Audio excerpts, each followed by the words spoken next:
Alias, I'm chairman of Alaska Common Ground, and I'd like to welcome you to tonight's discussion of Ballot Measure 1, the oil tax initiative that will appear on the November ballot, or if you have asked for a ballot through the mail, you'll see it there when it arrives. If you're voting by mail, make sure to get your ballot mailed well before November 3rd. On November 3rd, I am working the polls in Airport Heights, and based on what I've seen, the Division of Elections is making every effort to make sure that precautions are in place so that everyone can vote safely and polling places are adequately staffed. Information on early voting is also available on the Division of Elections website, and the early voting starts Monday, October 19th. Tonight's discussion is on Ballot Measure 1. On Wednesday, October 14th, starting at 7 p.m., we'll have a similar discussion on Ballot Measure 2 that deals with elections. You can find out more about that event and register it at alaskacommonground.org. We'd like to thank our co-sponsors, League of Women Voters, Youth Vote, and Anchorage Library for their support. Additionally, this event is supported in part by a grant from the Alaska Humanities Forum. We could not conduct the work we would do without the support of our members. If you would like to support events like this, please consider becoming a member or make a donation. Thank you. Few couple of housekeeping rules here. This is our first big public Zoom meeting with a large number of participants, so we thank you for your patience if we encounter any difficulties.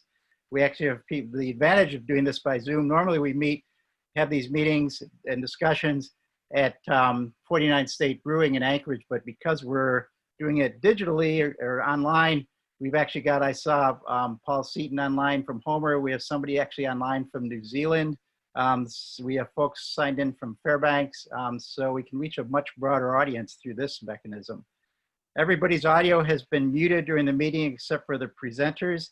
Please leave your audio muted. The meeting is being recorded in case you or your friends wish to watch this later. We're just scheduled to run till 9 o'clock. If members wish to provide feedback or ask questions during the meeting, we're taking those through Zoom's chat feature. This is being monitored by board member Katie Doherty. The chat box is at the bottom of your screen if you're not familiar with Zoom. If you encounter any technical difficulties that can't be answered by a chat, please text Kari Gardy at 529-2265. Again, 529-2265 for any major troubleshooting. Quick review of our agenda. We'll have an overview of the ballot measure. We'll have a speaker for, a speaker against, followed by another speaker for and another speaker against the ballot measure. We'll have brief rebuttals and questions between panelists, and then questions from the audience, and finally a closing statement from both sides. Tonight's moderator is Drew Cason, who earlier this year left Alaska Common Ground's board due to numerous personal and work commitments. Drew is a third-generation Alaskan who enjoys hiking, skiing, and biking in and around Anchorage. He's a former UAA debater. Drew returned to Alaska following 2 years in Washington, D.C., working for a small Alaska-centric lobbying firm. After working for the state legislature, he is currently Director of Government Affairs at Anchorage Home Builders Association. Drew will introduce our speakers, and with that opening, I will turn it over to Drew. Thank you so much, Dick. It's a real pleasure to be here. So both sides seem to agree that passing Ballot Measure 1 would bring in much needed state revenue in the near term, but they disagree on whether or not it would cause reductions in production that would outweigh any benefits. So where do you, the audience, stand before hearing from our speakers? If the election were held today, how would you vote on Ballot Measure 1? And we're going to test out the poll function here in Zoom. So if everybody can take a quick second to answer the poll, we'll go ahead and meet our speakers. Speaking in support of Ballot Measure 1 will be Senator Bill Wielechowski, former co-chair of the Senate Resources Committee, known for both his opposition to the current oil tax law and Governor Wacko's partial PFD veto. Also speaking in support of Ballot Measure 1 will be Brena. Robin is chair of Vote Yes for Alaska's Fair Share, and the owner and managing shareholder of Brena, Bell & Walker PC, which he founded in 1988. He maintains an active trial and appellate practice centered on complex civil cases in courts and regulatory agencies, at both the state and federal levels. Then speaking in opposition to Ballot Measure 1, we will have Aaron Schutt, President and CEO of Doyon Limited. Before joining Doyon in 2006, Schutt was an attorney in the Anchorage offices of 2 national law firms where he represented tribal and ANCSA corporation clients in transactional and business matters. Finally, we'll have Roger Marks, petroleum economist in Alaska for more than 35 years. And though he has in the past worked for private sector employers in the industry, he is not presently employed or invested in oil and gas in Alaska. So now that hopefully everyone has had a chance to answer the poll, we'll go ahead and take that down. With it looks like the yeses leading with 100 votes and 56% of our total. And I will hand it off to Ralph Townsend, director of UAA's Institute of Social and Economic Research, perhaps better known as ISER, for a brief explanation of the initiative. And yeah, go ahead, Ralph. Thank you very much, Drew.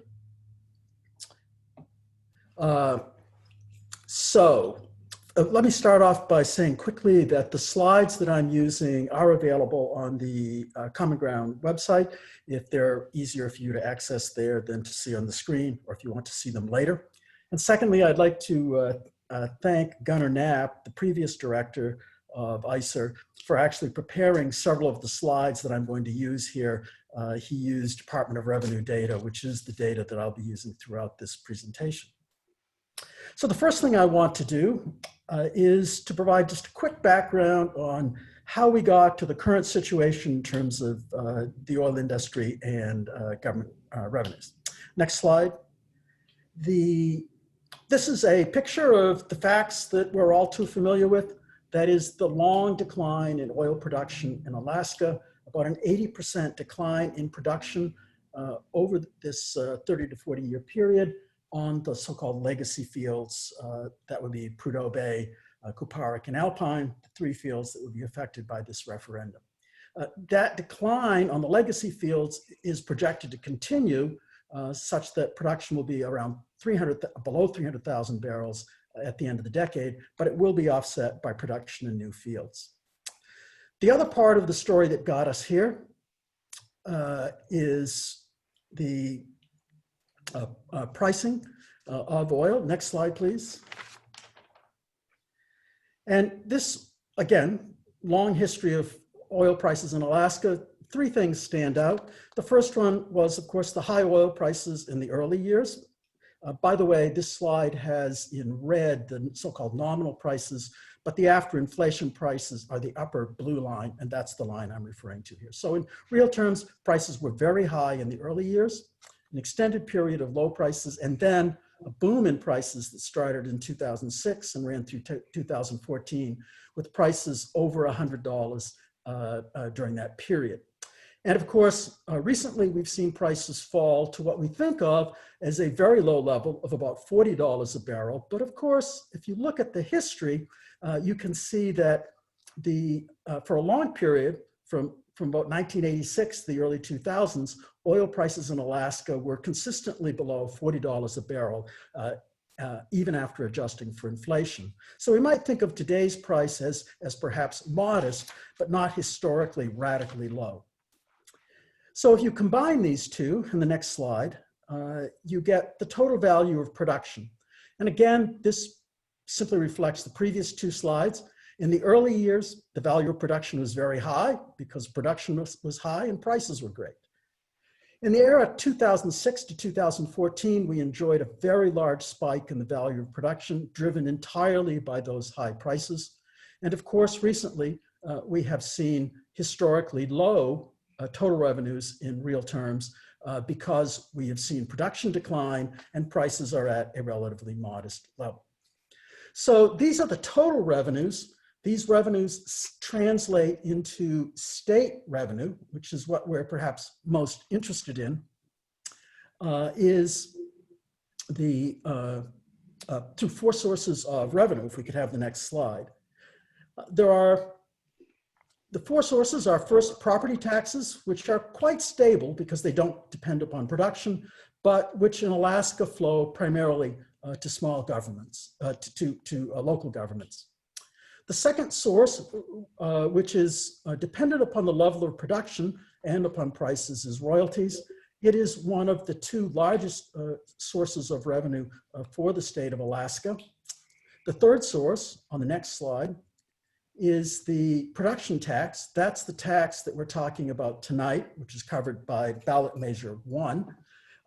And that tax is both a very large source of revenue for the state, but also one that has varied considerably.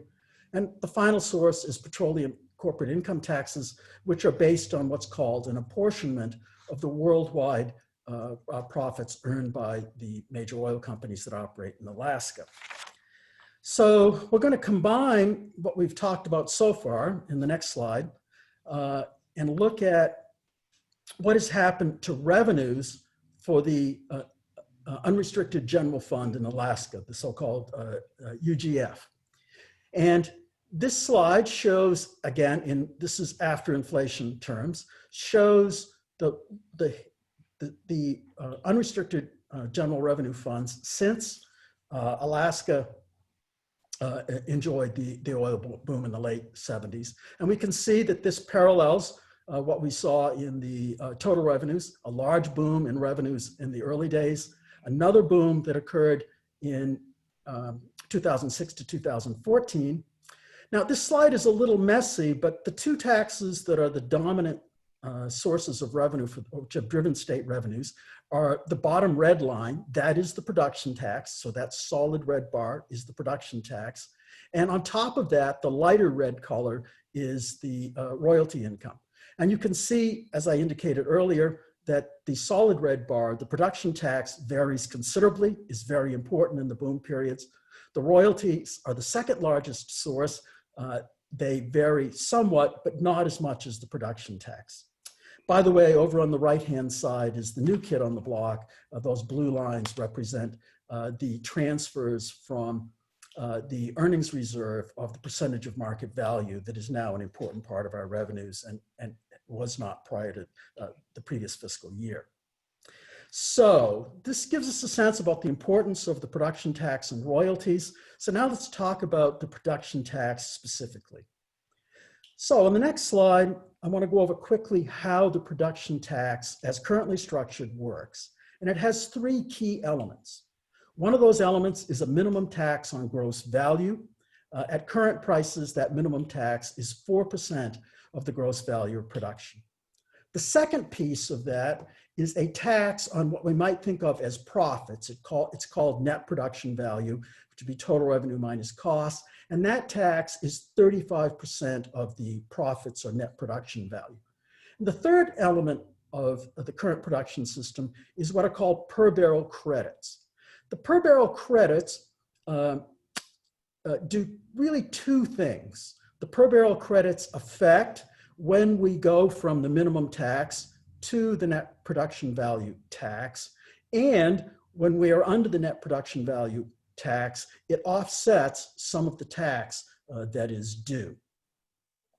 I do want to say one thing here, and that is Alaska uses a lot of different credits in the oil industry, and there's often some confusion among different credits. And I want to make clear this per barrel credit is an internal feature of the production tax. And perhaps most importantly, it's important not to confuse this per barrel credit with the so-called cashable credits that were available primarily to non-majors to explore new areas. So the next slide is going to indicate what Ballot Measure 1 does to these three elements. And it changes all three elements.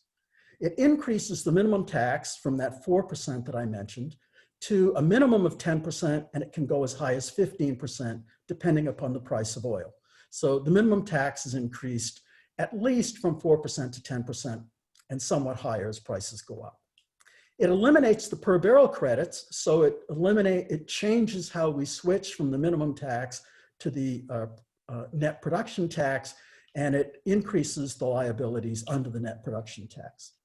And the last thing that it does is it introduces, for the net production tax, what might be called a tiered or progressive increase in the tax rate. And that is when the profits per barrel, and I'll use the word profits here, it's not exactly right, but when profits per barrel exceed $50 a barrel, so that's not the price of oil, that's the profits per barrel. When it exceeds $50, then that share of profits above $50 is taxed at 50% instead of the 35%. in the current law. And so ballot measure 1 increases taxes regardless of the price of oil. At low levels, it increases the taxes because it increases the minimum tax from 4% to 10%. At mid prices, it increases the tax because the per barrel credits are gone. And at very high prices, it increases the tax collections because of this additional progressive step in the net production tax. The Department of Revenue, next slide, actually has estimated what is the impact in the first year that this ballot or the ballot measure to be introduced at various prices from $35 to $75. So if you take the current price of oil, which is around $40, and interpolate a little here, what's going to happen in the first year is we're going to raise roughly $300 million more on the production tax.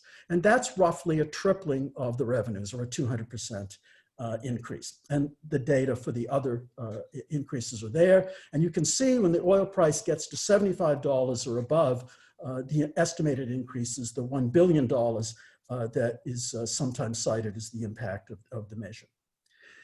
Finally, just a couple of details. There are other aspects for the next slide, a couple other aspects of the ballot measure that probably are worth mentioning.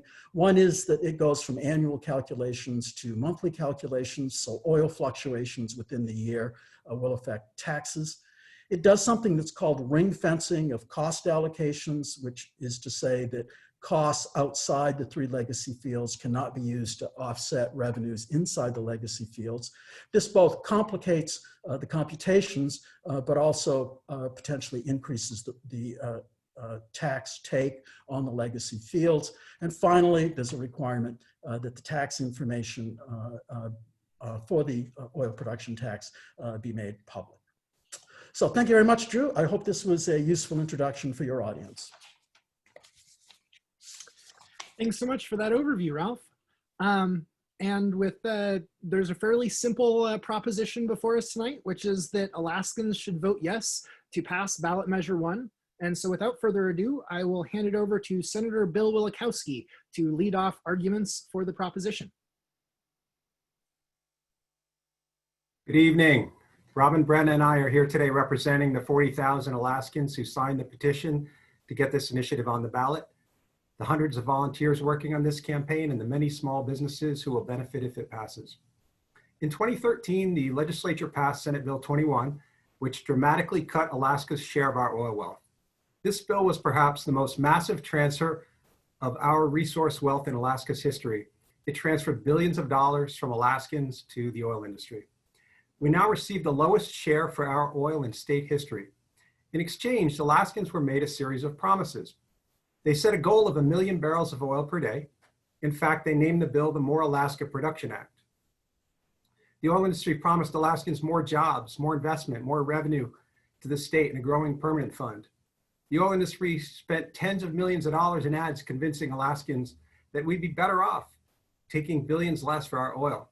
Supporters of this massive transfer of our oil wealth said, give it a chance.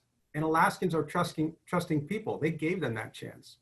So here we are 7 years later, did they honor their promises? Instead of 1 million barrels of oil per day, oil production has dropped to below 500,000 barrels per day for the first time in state history, even before the pandemic, and there's no rebound in sight. Did they keep their promises on jobs? Just 4 weeks after the citizens' referendum, BP laid off 475 Alaska oil jobs. And you can't blame oil prices because oil was near $100 per barrel. The oil industry has since cut another 5,000 jobs while increasing the percentage of non-residents working on the slope.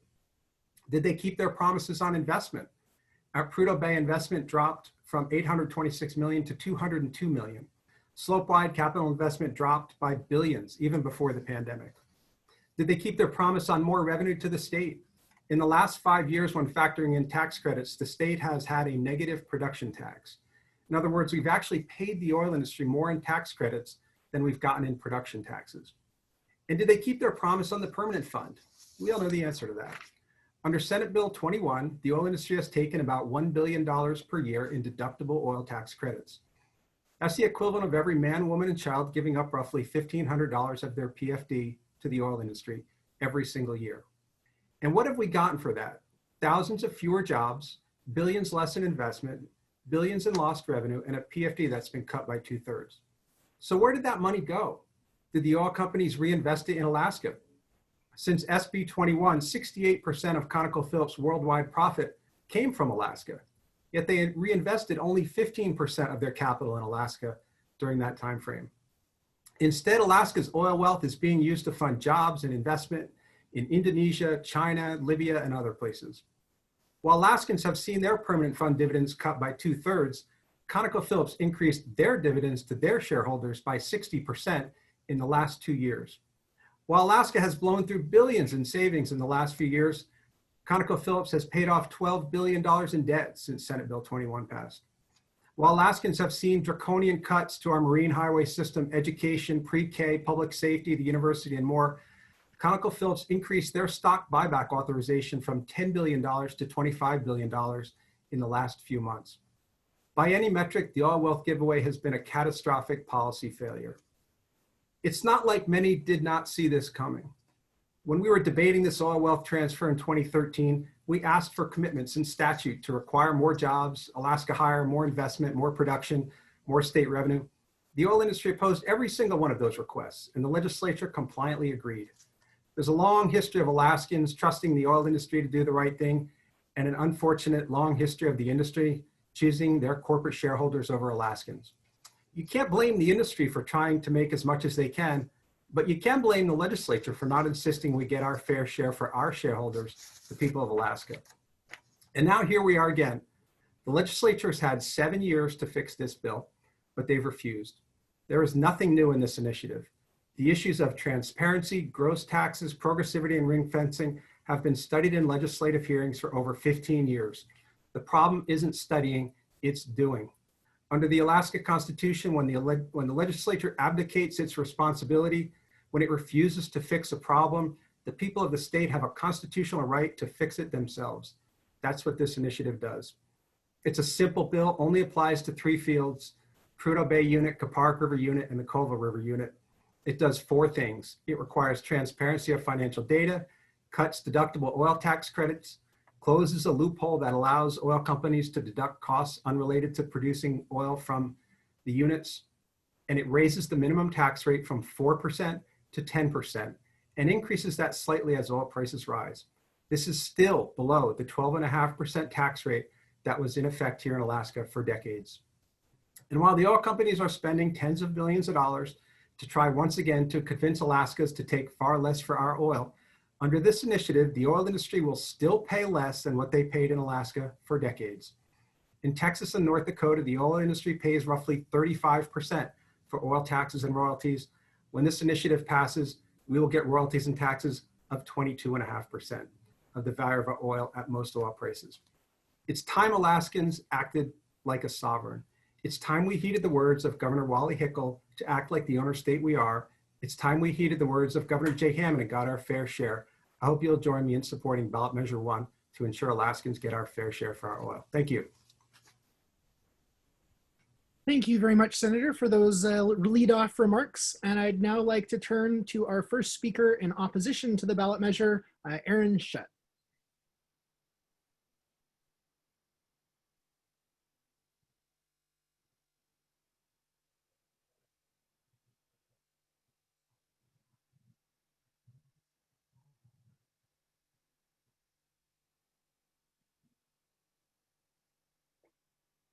Aaron, this is Robin. You're on mute. Is that the most common Zoom call thing ever? Thank you. There we go. I was clicking too many buttons on the screen here. Appreciate it. I was torn whether to point it out. Good evening, everyone. Each election year, Alaskans face important choices at our ballot box that impact our state for years to come, and this year is no exception. I would ask you to vote no on ballot measure 1 for 3 simple reasons. First, it's about the people. Second, there's no such thing as free money in our world. And third, you can't do finished carpentry with a chainsaw. I'm going to explain that last one here in a few minutes. The first thing, it's about the people. I want to talk about the potential impact of ballot measure 1 on people, on Alaskans, our neighbors, our friends and our family, and our employees at Doyon. On the screen are pictures of David Evans and his family. David's worked for us for 40 years, since the late 1980s. He's made a career, supported his family and his community of Rampart in Alaska's oil field. There are thousands of Davids in Alaska's oil industry. The proponents of ballot measure 1 would have you believe that we'll all win if the measure passes. The reality is starkly different. The reality is that thousands of high-paying jobs in Alaska will disappear. I can say that with confidence because the ISER Regional Association recently sponsored an independent economic analysis by the American Action Forum, and it shows that 6,300 Alaska jobs will disappear if ballot measure 1 passes. And that result shouldn't surprise any of us. It's common sense that when you dramatically raise taxes on any industry, it will reduce investment in that industry and activity in that industry, and that will result in a loss of jobs. Tonight and on November 3rd, I want you to remember that those jobs are held by real Alaskans, Alaskans like David Evans. I want you to ask yourself when you hear the ballot measure 1 proponents say it won't affect Alaska jobs, whether that statement makes any sense to you. I want you to ask them where is their economic analysis that backs up their assertion. The answer is they haven't provided any analysis. It's just empty rhetoric. Can we put up the second slide, please? Next, I want to talk about free money. The proponents focus on how unfair current oil production taxes are to Alaska. I want to start by recognizing that how difficult that is a question to answer at the ballot box. Most Alaskans, me included, aren't oil tax policy experts. While the question of whether current oil production taxes are fair is an important question, that's really not the question we're here to talk about tonight. The question we're here to talk about tonight is whether ballot measure 1 is good public policy. That question I can answer with a definitive no. If approved, ballot measure 1 will result in the loss of thousands of good paying Alaska jobs and billions of dollars of investment and deferred investment in Alaska's oil fields. Those lost investments will compound our challenges in a few years, as lost investment will mean less oil production in the future.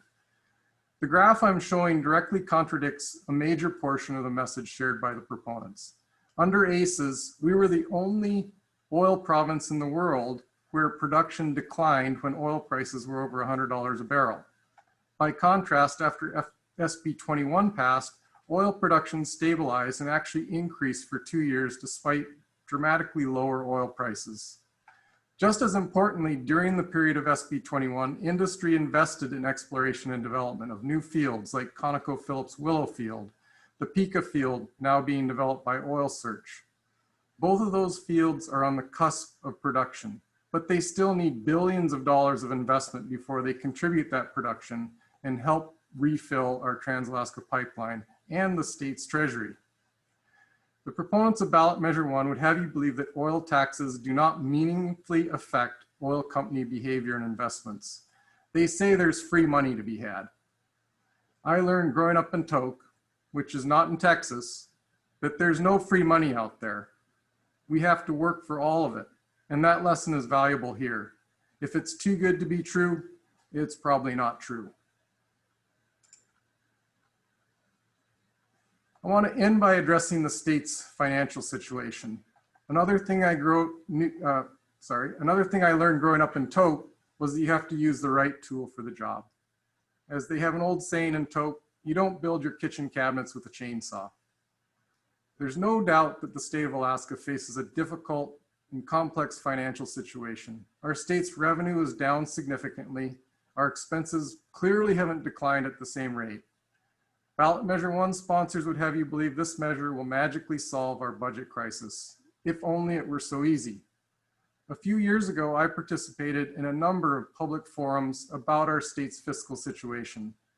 I clearly recognize the need for new revenue for Alaska.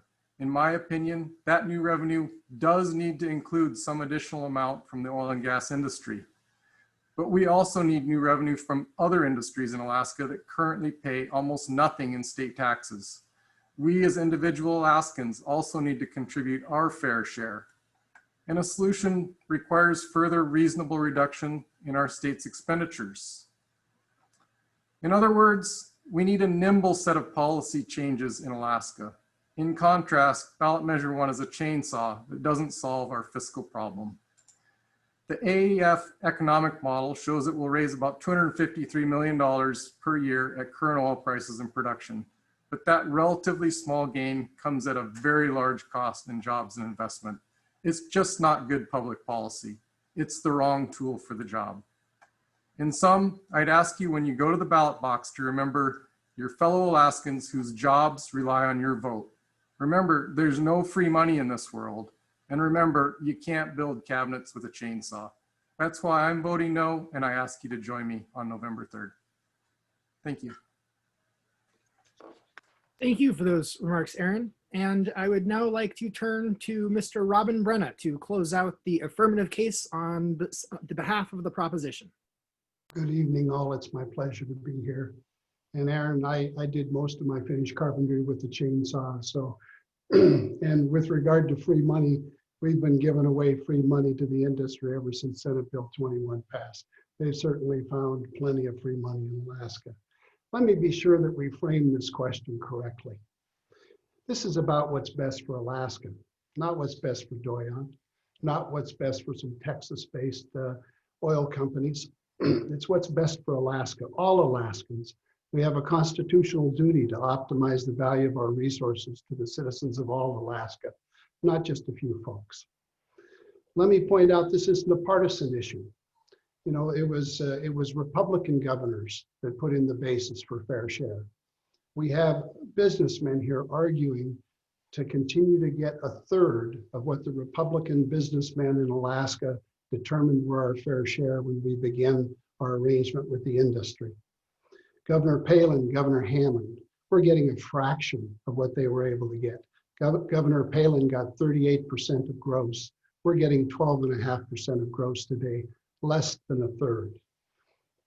So there's plenty of free money to be had. It's just not had for Alaskans. It's being had by Texans. And then let me say that, you know, about framing the issue as a tax issue. This is an ownership issue. We all own hundreds of billions of dollars of oil resources. And what we're discussing here is what our fair share should be to have those oil resources extracted from our stake and taken and sold on the West Coast.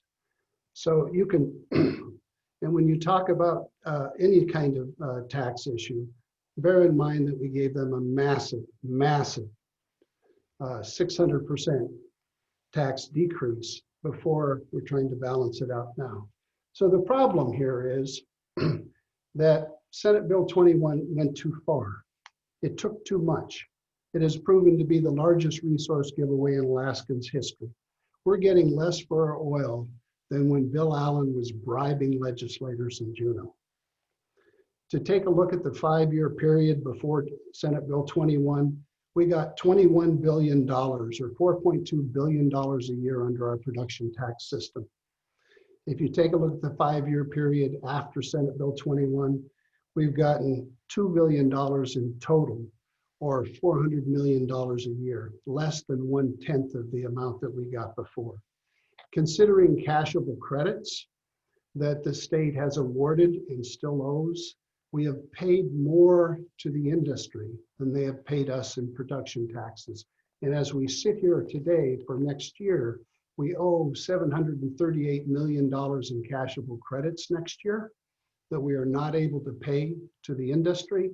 And they are projected under Senate Bill 21 to pay us $122 million.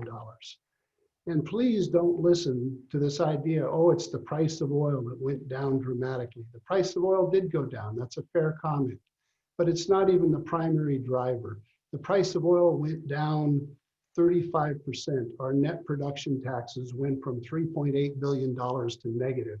If you want to know the single reason why Alaska went into an economic tailspin after Senate Bill 21 and before the pandemic, it's because of the complete collapse of our production tax revenues under Senate Bill 21. The suffering in Alaska, I don't know how much suffering we got to go through before we realize we went too far. We've blown through $17 billion of savings. We've lost 15,000 jobs, 5,500 of them in the industry. By the way, North Dakota in this period had the lowest unemployment rate in the nation, while Alaska had the highest. And we both had the same, we were both oil states. The difference between us was they kept more of their wealth in North Dakota than we were able to do. We keep less of our oil than any other state, by about a third, any major resource oil in the world. We do a worse job than the Nigerians, than the Russians, than the Brazilians, countries that can find a way to screw anything up. We're doing a worse job than those countries with taking care and being stewards of our resources. K through 12 education really doesn't exist and is being compromised anymore. Our universities are being gutted. Our marine highway system doesn't even function. The municipal support for schools has ended. And the largest single source of revenue to close the budget deficit by the Dunleavy administration, the largest single thing they proposed was to go to the North Slope and take the municipal property taxes away from the North Slope borough. $400 million a year, 300 million of which would have come out of the North Slope borough. So, and what's been happening while we've been suffering? The industry put ads on our newspaper after Senate Bill 21 and before the pandemic about the renaissance that they were enjoying. ConocoPhillips raised their dividends 60%, paid off billions of dollars of debt, increased their stock authorizations to $25 billion. Do you know what ConocoPhillips did 2 days ago? 2 days ago, they authorized to buy back $1 billion of shareholder stock in the fourth quarter of this year, before the end of the year. They're doing fine. The price of oil is coming back. You know, we shouldn't be setting oil policy in Alaska based on the fears of the oil industry shills. That's not the way that we should approach making resource decisions in Alaska. Governor Hammond had it spot on when he said, I'd start at 99% and I would lower the production tax down until they started drilling and I'd stop. ConocoPhillips profits, they make twice as much in Alaska than any other place in the world. The first year, the first full year, 2014, that Senate Bill 21 was in effect, they made in net profit $31 in Alaska. They made $4.43 in the lower 48 and $15.21 in the rest of the world. These fields and these companies can afford it. We need to show some fortitude. We need to go ahead and stand up for Alaska. And there is no reasonable solution to solving the deficit without this being a part of it. And transparency, I don't want to sit here and go through these public relations arguments for decades. On partial and misinformation. The transparency that the Fair Share Act provides will tell that you Alaskans will know exactly how these producers are doing in our major fields. Thank you. Thank you for those remarks, Robin. And now to wrap up the affirmative speeches for today's debate, I'd like to turn to Mr. Roger Marks. Can you hear me okay? Am I coming through? Loud and clear. Great. Well, good evening. Before you let someone tell you what is or isn't fair, voters should think for themselves about what fairness means. The sponsors of the Fair Share Initiative would have you believe the state is entitled to 1/3 of gross revenues. It's clearly stated on their website. It's their standard that drives the terms of the initiative, and it is absurd. Let's look at slide 1. Gross revenues, by definition, are the oil market price less transportation costs. So a price of $60 a barrel and transportation is 10. The gross value is 50. That's about what is average under SB 21, the current tax. But part of gross revenues consists of production costs. Costs have averaged about $25. That's 50% of the gross. And if the state gets 33%, as his pie chart shows, it doesn't leave much for the taxpayer. If prices are low or costs are high, production costs take up a big portion of the gross. In the past, when costs were much lower or prices higher, getting 1/3 of gross may have been fine, but any reference to historical percentages of gross as a standard for fair is arbitrary and meaningless. What is a suitable standard for fair?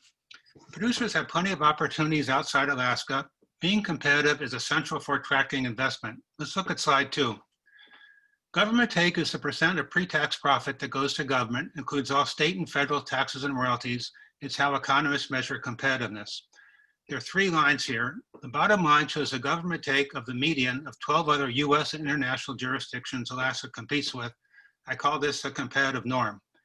The middle line is SB 21. It's above the norm at high and low prices and competitive in the middle. If you follow the numbers in the Department of Revenue Sources book over the last 5 years, the producers paid 74% of their pre-tax profits to the government. The competition paid 64%. And the top line is ballot measure 1. It's way above the norm at all prices. It's 150 to 350% tax increase depending on price. SB 21 is a sound tax when viewed against reasonable standards of fairness. State revenues fell after 2014 because oil prices fell. Let's look at slide 3. The left graph shows price. SB 21 went into effect in 2014. About the same time, oil markets began to crash. Nationally, employment in the petroleum sector fell 30%.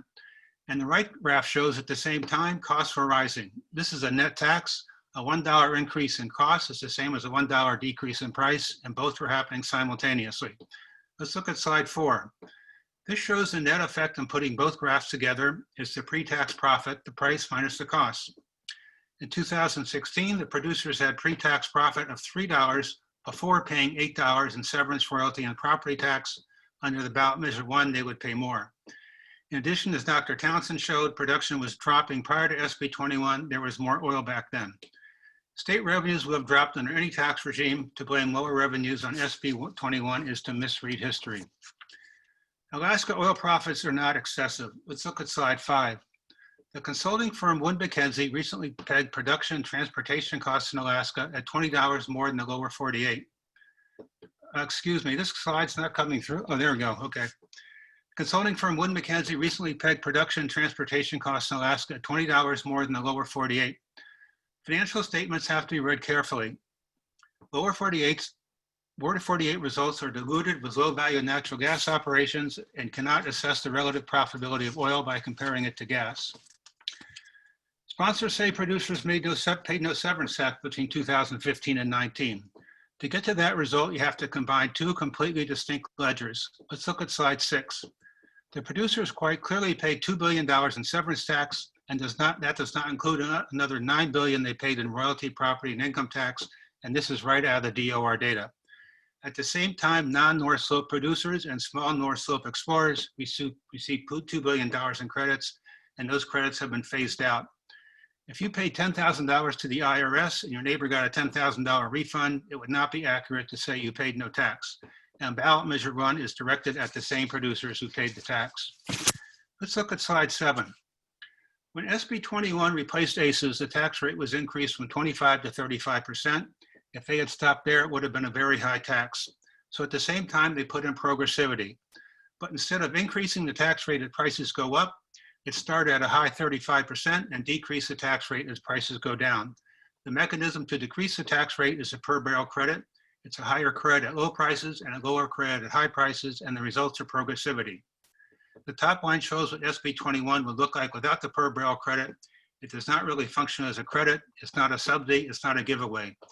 It's as if your IRS tax rate was 20%, but the way you get there is first they tax you at 35%, and then they give you a credit to get your rate down to 20%.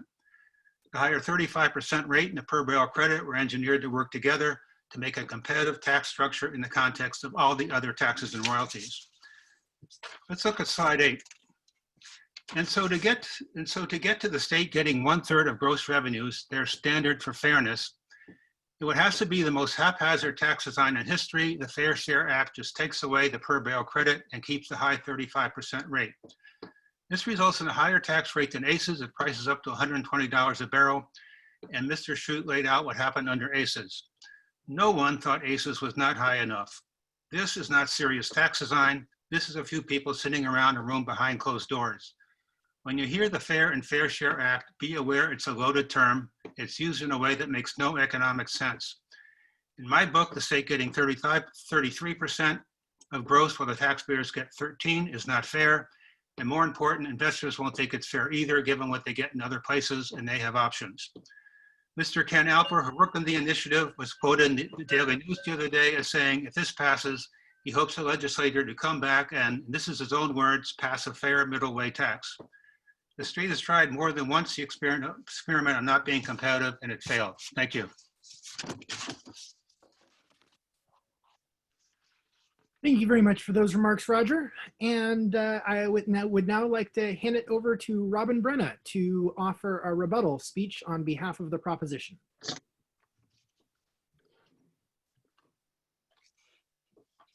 How long do I have, Drew? 3 minutes. Okay. Well, several things there. First of all, you can, and the Legislative Research Service does, compare ConocoPhillips' profitability in Alaska, the lower 48, and foreign countries. That is available and it is public. And what it shows is that, that they make 2 to 3 times more per barrel in Alaska than they do anywhere else in the world. And so he's talking about what's competitive and what's not competitive. I don't know how, if you're making 2 or 3 times more, how that could possibly be. In fact, for the entire time that Senate Bill 21 has been in effect, they lost money in the lower 48, and they made $6.31 a barrel. They made between 2.5 times that in Alaska. So if you want to decide what's fair is, decide what's fair. Now, when you're talking about this, Mr. Marks does these government take calculations. This is pretty simple. We get 12.5% for royalties. That's half of what the other oil states get. They get 25%. So that's the royalty portion. And royalties, by the way, despite people grouping them in with taxes, are not taxes. It's our oil we sell.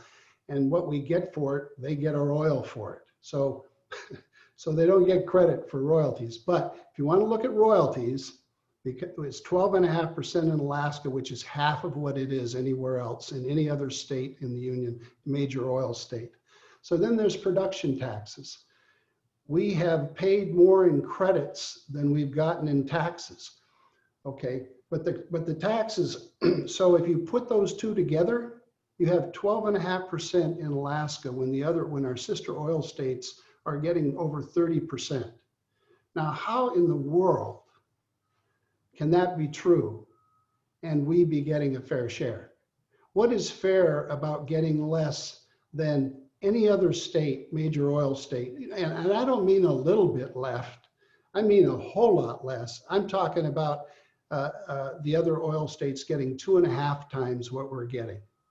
So Mr. Mark's analysis, on competitiveness just doesn't jive with the actual real world numbers that we owe, that we're familiar with. And I guess when we take a look at this about what's fair, Governor Hammond said 1/3 was fair. We've averaged 27% of gross over the years. We're getting 12.5 now. Palin got 38% of gross. Other states get over 30% of gross. There is no question at all that any standard of fairness has us at about 1/3. And we have the same people advocating for you to vote no that got us in this economic mess in the first place. I mean, we have almost complete economic collapse in Alaska. I don't know how much more suffering that these people want Alaska to go through before we actually start getting something again for our oil. If the Fair Share Act passes, we will get under our average for the last 30 years. There will be no impact to jobs at all. And if under your average, if hitting under your average for 30 years isn't fair, then I just don't know what is. And I don't care. I've critiqued Mr. Marx's government take calculations. Okay, we're about out of time for this one. Oh, okay. I'm sorry. Then I'll go ahead and All right, stop there, and don't find them to be credible at all. Thank you very much, Robin. I think we missed the dinger on that one, so you got a little bit of I didn't bonus hear. there. I was listening for it. I'm sorry. No, no worries at all. Okay, and then I'd now like to turn it over to Mr. Schutt for the rebuttal on behalf of the opposition. Thank you, Drew. Tonight, Mr. Brena and Senator Wielechowski have argued that ballot measure 1 is not going to have any impact on investment and jobs in Alaska. Instead, they say very counterintuitively that ballot measure 1 is going to solve the state's fiscal problems and lead to increased jobs. Their arguments remind me of an old George Strait country song. I got oceanfront property in Arizona. You guys know the words. It's going to be in your head for a while. As I said in my opening statement, there's no free money. It's common sense that a large tax increase is going to cause industry to invest less, and we're going to lose jobs.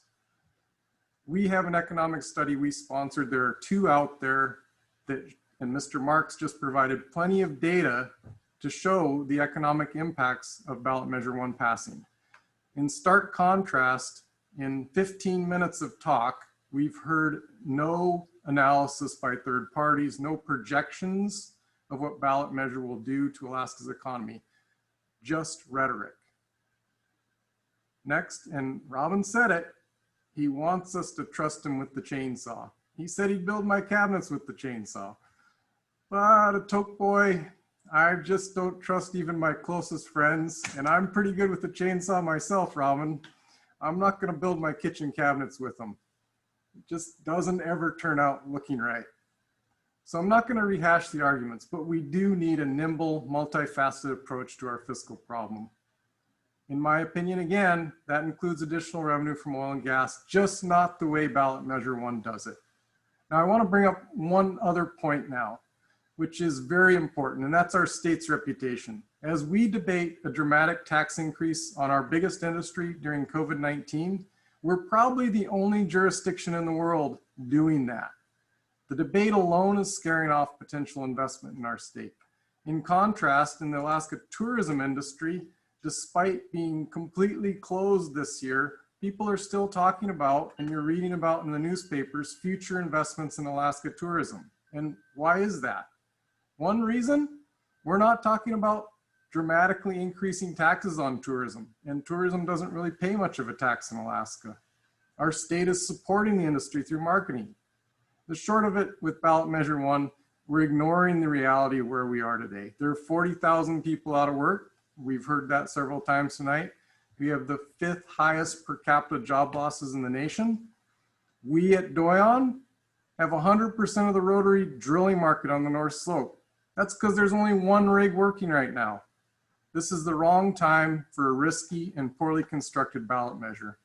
I'd ask you again to join me in voting no. Thank you very much, Aaron. And I think there was about 30 seconds left. Roger, you unmuted yourself. Did you want to get in for the last 30 seconds of rebuttal on the timer? Quick 30 seconds. The legislative report Mr. Brena talks about is a classic example of trying to compare oil company profits with oil and gas company profits.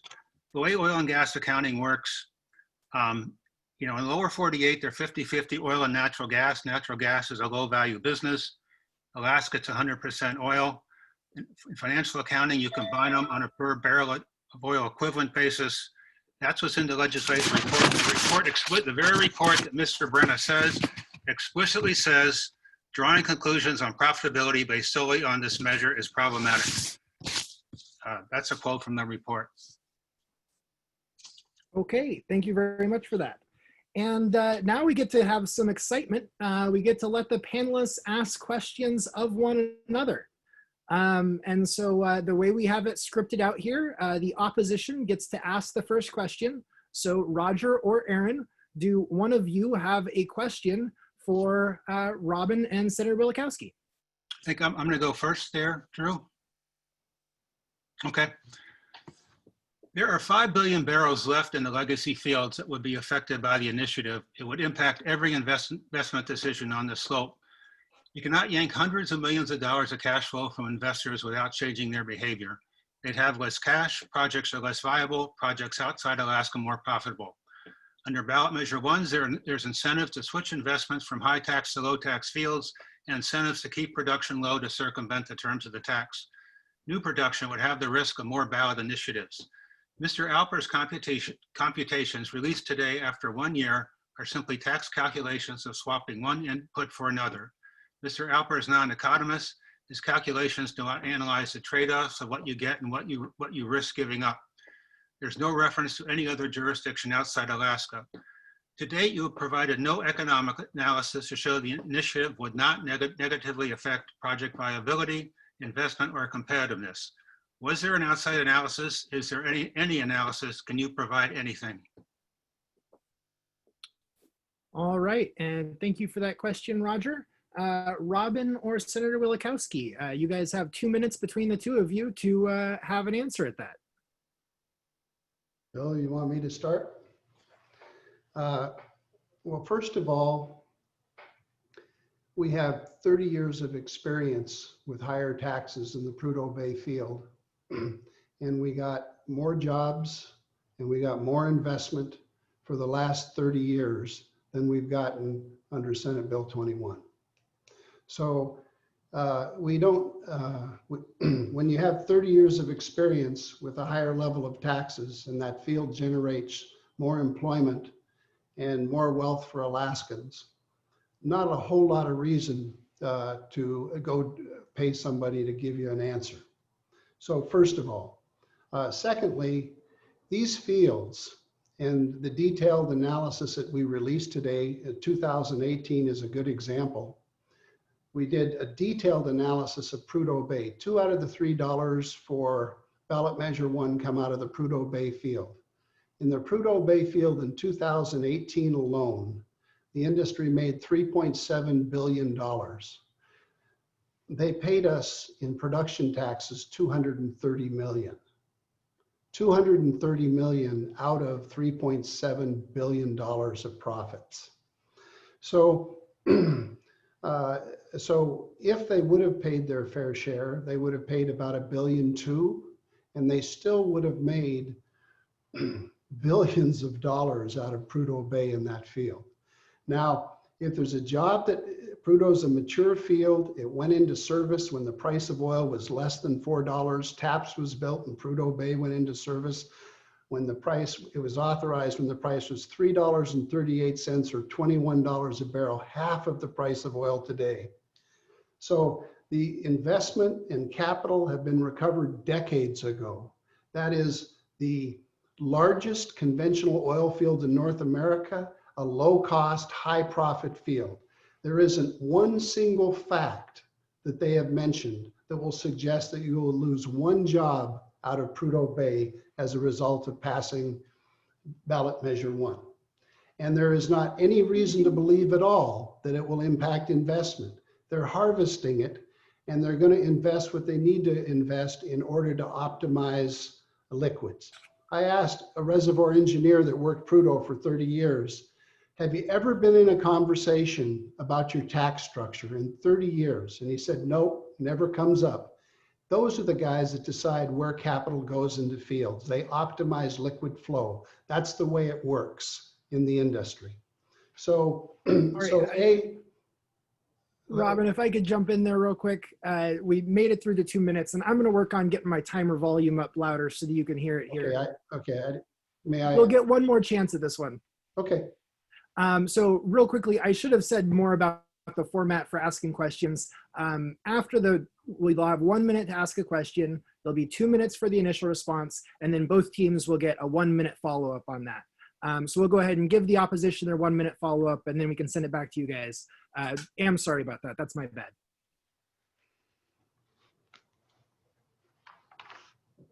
Roger, do you want to take this one? Take it. Yep. So the answer is there is no such analysis or modeling. Look, it was easy to take an Excel sheet and increase the tax from A to B and go, wow, look at all that extra money. What's not easy is to understand what might really happen. You heard my concerns earlier. The firm IHS Markit, run by Pulitzer economist Daniel Yergin, recently looked at this and concluded the current tax is one of the least competitive in both the US and internationally, and ballot measure 1 makes it worse.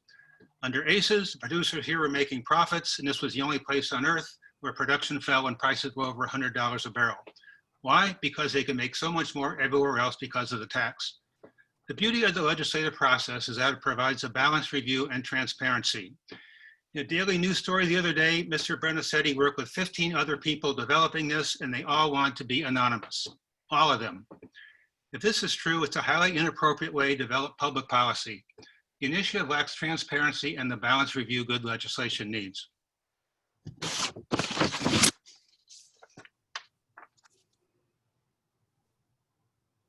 All right, thank you very much, Roger. And so back to the proposition to finish off on this question. Okay, Prudhoe Bay, the crown jewel that we're talking about that produces all the wealth. Don't take your eyes off it. In 2018, they invested $202 million in Prudhoe Bay. Do you know how much we gave them in credits? $742 million, 4 times more than they invested. That is a waste of our resources. Prudhoe Bay has been producing oil for four decades without credits at all. And we just gave away $750 million for oil that would have been produced anyway. What possible economic justification can there be to give 4 times more credits than they're actually putting capital into something that's been producing with no credits for decades? You don't need very much. Dr. Meyer, he addressed those other studies. They don't use Prudhoe Bay specific costs. One of the things that they're not taking into consideration in any of their thinking is that the Prudhoe Bay is a low cost, high profit field. And that's where we're getting our money out of. That's where we should get our money out of. The Fair Share Act doesn't even apply to new and developing fields at all. How am I doing on time, Drew? Just used it up. Nice timing. Okay. All right. So, but with that, you get another chance because you guys get to ask a question of the other side. Okay, thank you. It was said twice during by the opponents that oil needs to pay some more. Many agree that our oil tax system is broken. Legislators can't find out basic financial data like oil company profits, expenses, or return on investment on particular fields because of our existing laws. Legislative experts have testified for years that they can't believe our confidentiality laws, which force legislators to make oil tax policy decisions in the blind. The state is currently getting a 4% production tax for our oil, when for decades we got 12.5%. The failure to ring fence our fields will cost us billions, and deductible oil tax credits have cost the state over $5 billion in lost revenue. The legislature has studied these issues for years and has had multiple opportunities to fix these problems, but has failed to take action. In fact, the House could only organize last year after they agreed not to fix oil taxes. Why should the legislature be trusted to fix the problems with our oil tax system when they've proven incapable of doing so for years?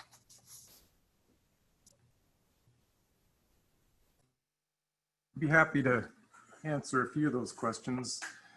Number one, I find it a bit ironic that a senator is asking us to comment on the workings of the legislature. You have a lot more access to that information than the rest of us do.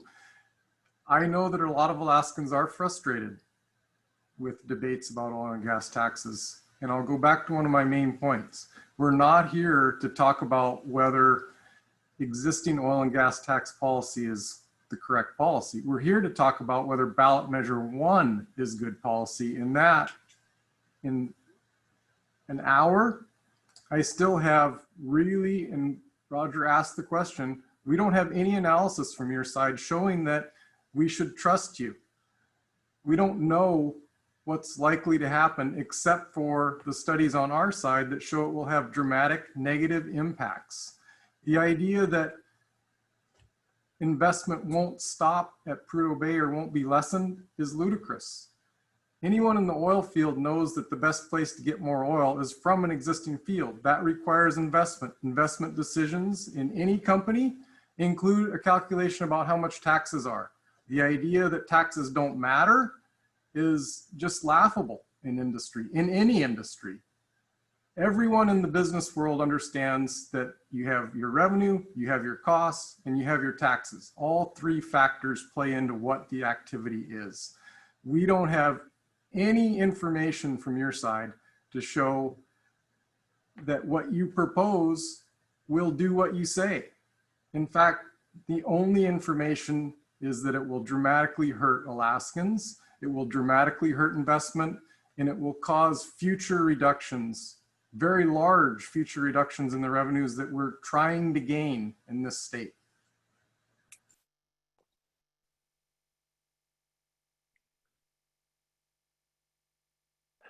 You're really good at the time, Aaron. You were 3 seconds from the end of the 2 minutes. Someone from the proposition want to give a follow-up? Yeah, I'll respond. Just on the process, the question was, why should the legislature be trusted to fix the process? The legislature has tried to fix this process. Amendments have been filed multiple times on the Senate floor. Amendments have been filed on the House floor. And what happens is, because of the binding caucus that we have, those amendments are routinely voted down along party lines. You know that very well.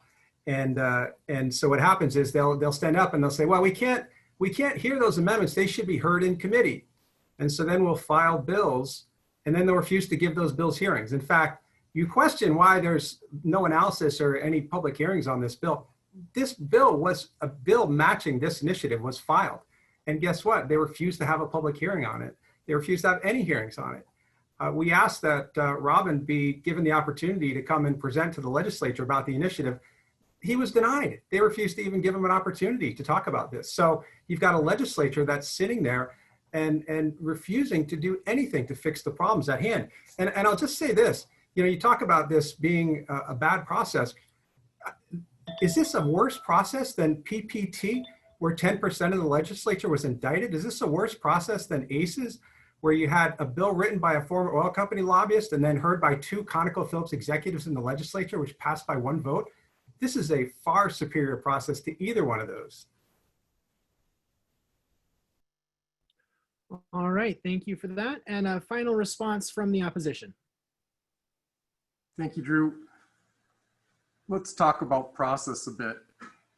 That's the balance of your statements were about process. In the case of a ballot initiative, there is no process that's open to the public. There's no input. There were apparently 17 people that worked on it, but only 2 of them have allowed themselves to be named. There's been no independent economic analysis. There's no process stopping that from happening for the proponents. And I would say that anyone who brings a ballot initiative in Alaska, whether it's on tax policy or any other policy, it's your burden to show Alaskans why they should vote yes. That includes an analysis of what's likely to happen if the ballot measure passes. So far, we're a few days from the ballots being mailed out to Alaskans, a few days from early voting starting. We have no analysis for Alaskans to see.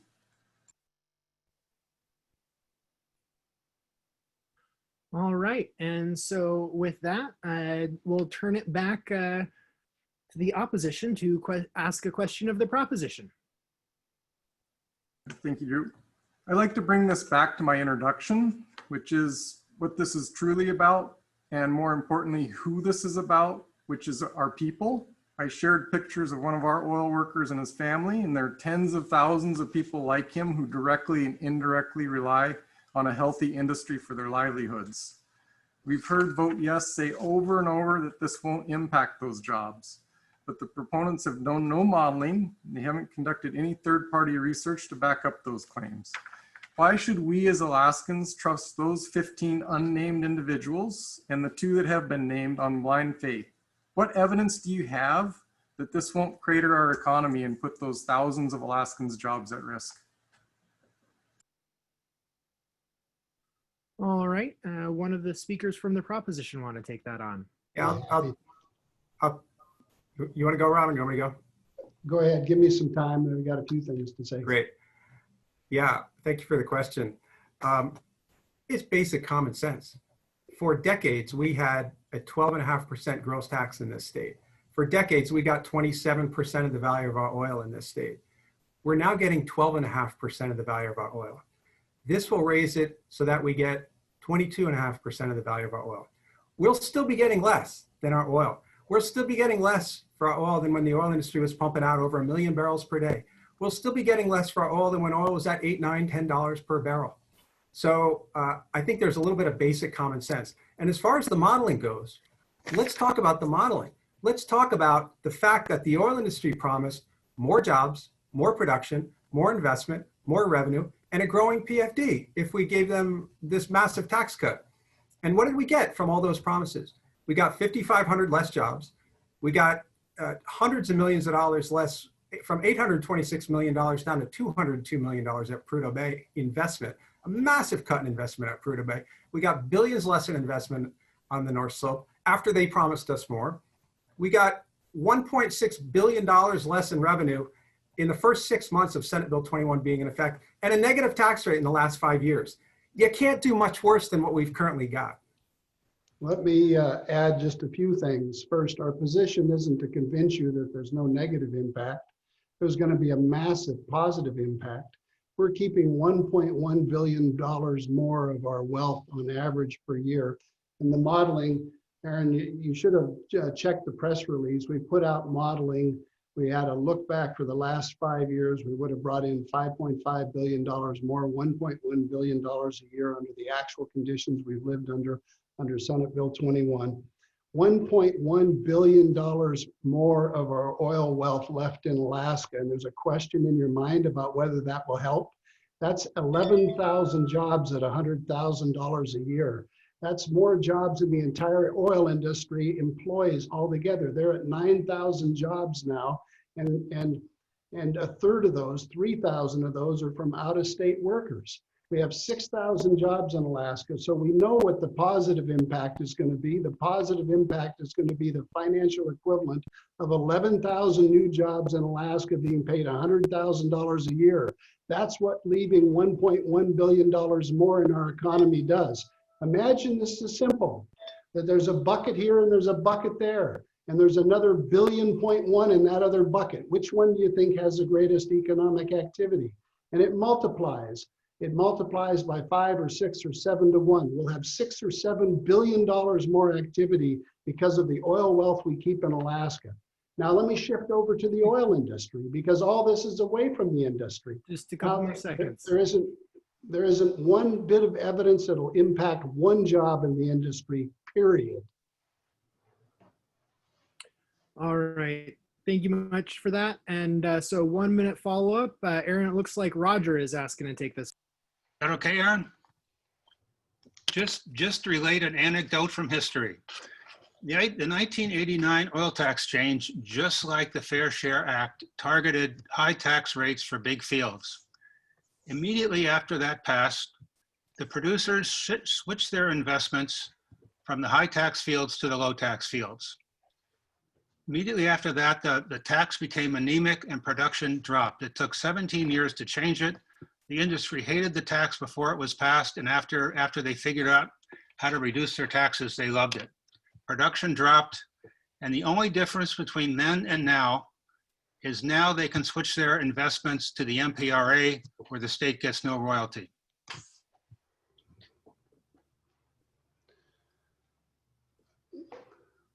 We have a minute to respond, Drew. Right? Yeah, you guys, yeah. Yeah. Yes, you do. Yeah. Sorry, I lost track. You know, we don't need history. We don't need that analogy at all. Prudhoe Bay, keep your eye on Prudhoe Bay. If we screw up Prudhoe Bay, we screw up Alaska. Before Senate Bill 21 in 2013, there was $826 million of capital invested in Prudhoe Bay. Under Senate Bill 21 in 2018, there was $202 million, 1/4 of the investment. We gave away billions of dollars of our oil wealth and got 1/4 the investment in there. Don't sit here and talk economic principles to me. They're harvesting this field and you're lowering the rate when they're harvesting it. Nobody that understands economics takes a low cost, high profit field and lowers the rate and gives their oil away when that oil is going to be produced anyway. That's fundamental economics.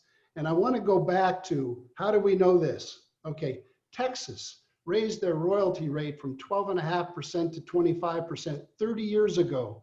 Zero impact on production or the industry. The GAO has done 2 massive studies on the impact of increasing royalty rates. Yes, take notes. Increasing the state's royalty, because the 12.5 we get is based on a 1920s law that everybody's left behind. We're getting nothing in royalty, we're getting half. And both of those studies show that, that the landowner was better off. And then finally, ACEs. You guys are talking about ACEs like it was a death thing. We got more money and more jobs under ACEs than we did under Senate Bill 21 by a magnitude of 6. Thank you much, Robin. So that one was an opposition question. That was the second proposition question for the opposition. Okay, that'll be me. I haven't seen thank you, Drew. If the Fair Share Act passes, based on the modeling that we've done, that we've released, detailed modeling that's available on our website and that's available to link on the press release, you can see the calculations and the look back calculations. You can see that we would have brought in $1.1 billion, or the whole time that Senate Bill 21 has been there, we would have brought in total $5.5 billion more. Think of what that could have done for Alaska. Think about the jobs that could have created. Think about the economic activity for that. You know, it's just not about you guys in the oil patch. It's about all of Alaska. It's about state workers. It's about policemen. It's about firemen. It's about teachers. It's about, we haven't had a capital budget since Senate Bill 21 was passed. So what single bit of evidence do you have that the Fair Share Act is going to impact either new development that it doesn't apply to, or existing fields that are being harvested that are massively profitable? All right, thank you for the question. And it looks like Roger wants to take this one.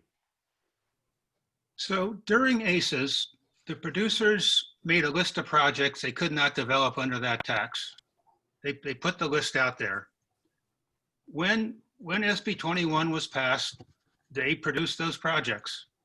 That's why production in 2020 is going to be 100,000 barrels a day more than it would have been under ACES, and that's at a forecasted price $60 less. The only SB 21 was engineered around the fact that production under ACES was the investment was a quarter of what it was worldwide, and production was falling fast. The premise was we knew all this extra oil was out there. If it could get produced with a reasonable tax, your revenues would go up. And it's incontrovertible. If you look at what we would have got under ACES with the forecasted production versus what we're getting under SB 21, it's more. The same people who are supporting this ballot initiative supported the one in 2014 to retain ACES. If they had had their way, we would have received less money over the last 5 years than what we got under SB 21. And that result has been affirmed by the Department of Revenue. All right, you guys have 30 seconds left. Aaron, did you have anything to add to that? I'll add one comment. Robin has cherry picked a few facts. I wrote one of them down about Texas royalty.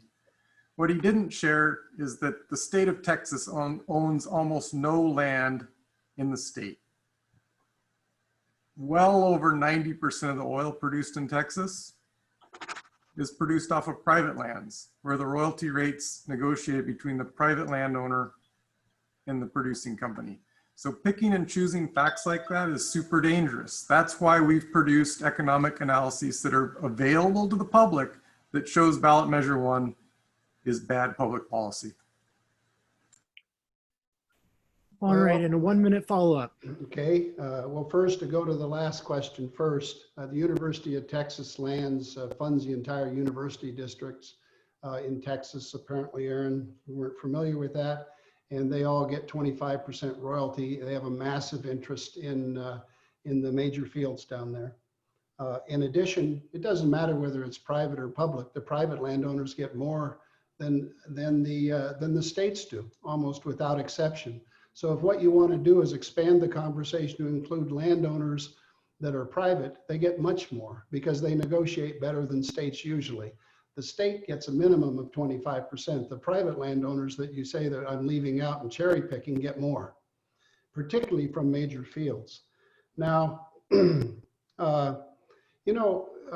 so Roger's basic point is that projects didn't get done. But if we don't get our share, it doesn't matter if projects get done or not. If production goes up and we don't get any of it, it doesn't matter.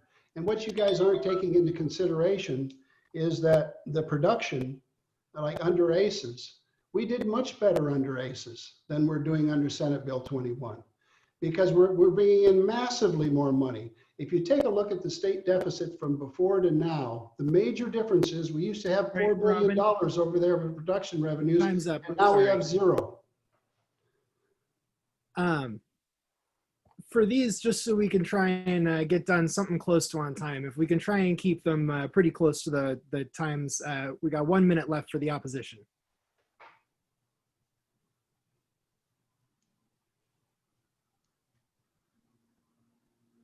Yeah, go ahead, Roger. Okay. Royalties. So we're kind of comparing Prudhoe Bay. We're comparing legacy field to legacy field. The legacy fields in Texas, there are plenty of 12.5% royalty fields in Texas that go way back to the era when Prudhoe Bay started. The royalties you're talking about are for new fields that came in with the oil shale. And so if we want to compare legacy field to legacy fields, there are plenty of 12.5% royalty fields in Texas. The other thing is, because Alaska's costs are so much higher, you can have, in Texas, they can have a higher royalty rate and a higher, their combined royalty and severance tax rate can be higher than ours. And because their costs are $20 more than theirs, the producers can still make much more money with those rates than they can here.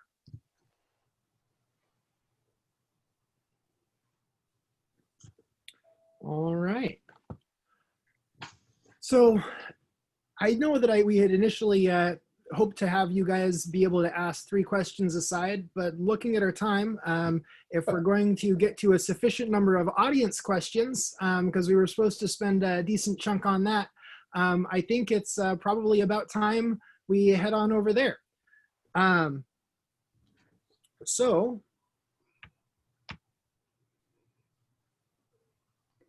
First questions we have up has come up a couple of times from folks, I think both in the online discussion and in the conversation tonight, but I'll go ahead and give you each 2 minutes to address it directly. So the goal for everyone is to keep a sustainable oil flow within a stable tax system. We are not the only state nor the only country who are extracting oil right now. What are oil and tax rates in comparable regions around the globe?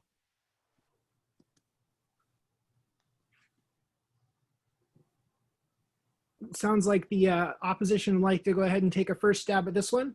You've got 2 minutes, Roger. Harry, can you throw up my slide 2 again? I don't know if that's doable.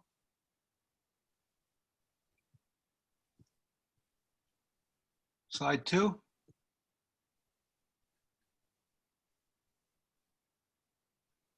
Okay, here you go. This is, whoa, back to 2. There you go.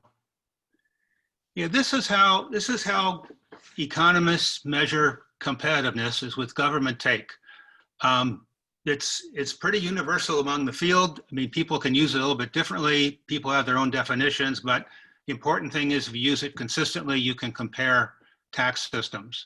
And what it is, it takes that whole cost issue that I was talking about as in the gross. Why since costs take up a share of the gross, this takes that cost issue off the table. You're just looking at the pre-tax income, which is kind of the revenues minus the cost, and this is the percent that goes to the government.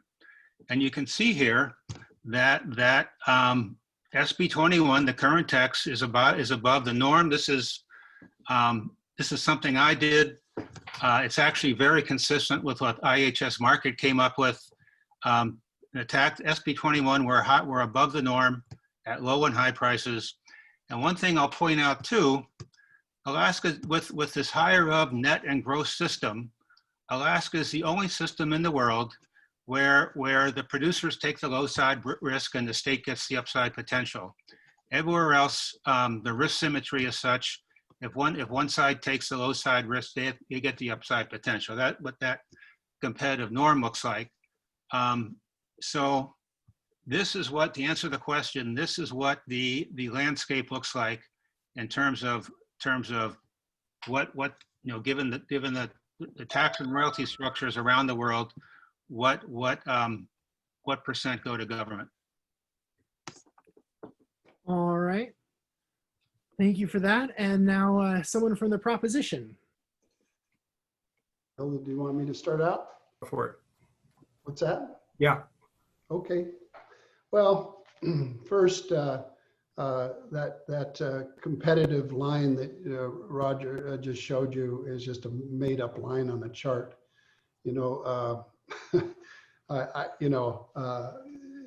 His calculations don't compare with ConocoPhillips. I was haggling with one of them who was saying it was 74 and one of them that's saying it was 55 in the same week. So let me read you something about government take. When used as a sole criteria to determine the competitiveness of a particular oil and gas jurisdiction, government take can be quite misleading. It is not an economic indicator. The take is a statistic and rather imperfect one. Those who are unfamiliar with its shortcomings of the government take as a criteria tend to overuse it. Government take isn't how businessmen make decisions. They make decisions based on their returns. And at Prudhoe Bay, we keep getting, far more distracted than we need to. At Prudhoe Bay, we know what the cost of producing are, and they're competitive. They're between $20 and $25 a barrel to produce a barrel at Prudhoe Bay. 2 out of our $3 come out of Prudhoe Bay, and to transport it to the West Coast for sale.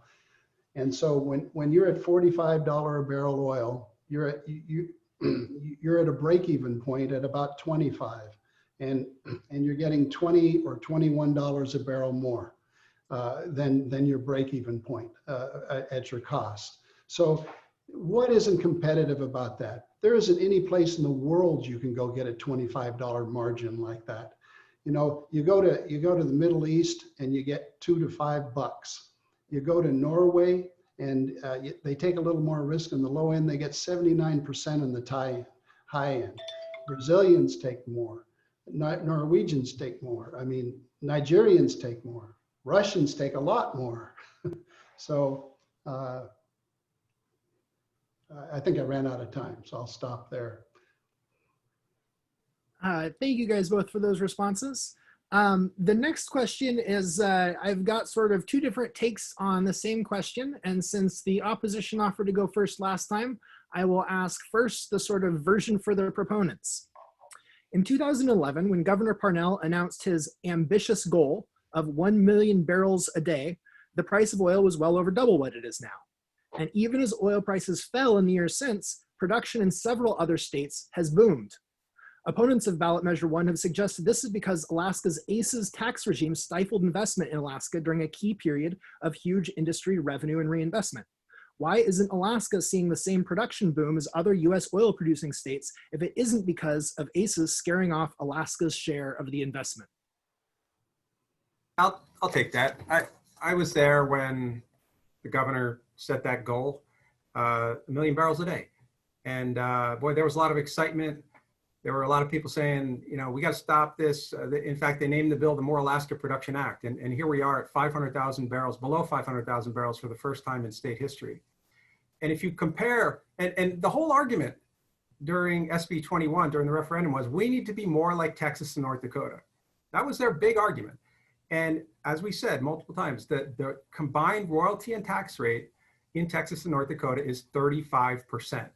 We've been getting 12.5% when you factor out tax credits for the last 5 years. We're getting roughly a third of what they're getting in Texas and North Dakota, okay? What happened in North Dakota and Texas during that time? They said, we're gonna see this renaissance. We're gonna see all this new oil. Well, what happened in North Dakota? Production went up from the time we passed SB 21, 500,000 barrels per day.